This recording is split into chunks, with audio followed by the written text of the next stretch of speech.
প্রতিদিন আমরা শব্দের সমুদ্রে ভেসে বেড়াই। ট্রাফিকের হর্ন, নোটিফিকেশনে টিং টিং, মানুষের অবিরাম কথা। এই শব্দ কেবল কানে নয়, আমাদের মস্তিষ্ককেও ক্লান্ত করে।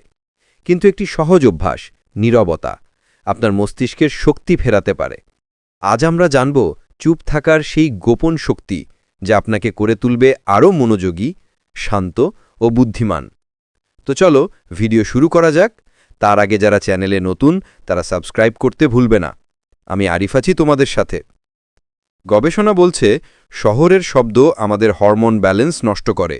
স্ট্রেস হরমোন কর্টিসল বাড়ায়, যা আমাদের মনোযোগ ও স্মৃতিশক্তিকে দুর্বল করে।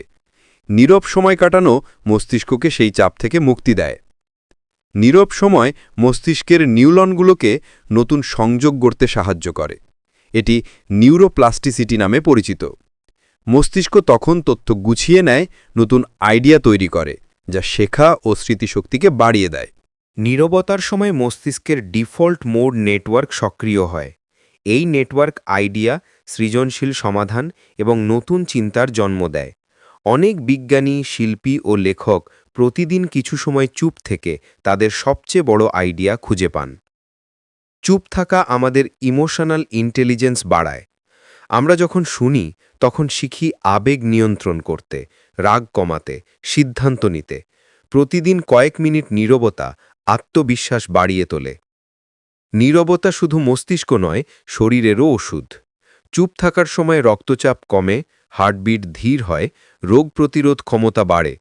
এমনকি মাত্র 2 মিনিট নীরবতা ক্লান্ত শরীরকে সঙ্গীতের চেয়েও দ্রুত শান্ত করতে পারে। প্রতিদিন মাত্র 10-15 মিনিট চুপ থাকার অভ্যাস করুন। ফোন সাইলেন্ট করুন, কোনো গান নয়, শুধু নিজের শ্বাস শুনুন। প্রকৃতির শব্দ থাকলে আরও ভালো।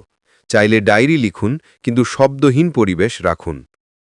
শব্দে ভরা পৃথিবীতে নীরবতা এক ধরনের সুপার পাওয়ার। আজ থেকেই প্রতিদিন কয়েক মিনিট নীরব সময় কাটান। দেখবেন আপনার চিন্তা, স্মৃতি এবং সিদ্ধান্ত নেওয়ার ক্ষমতা বদলে যাচ্ছে।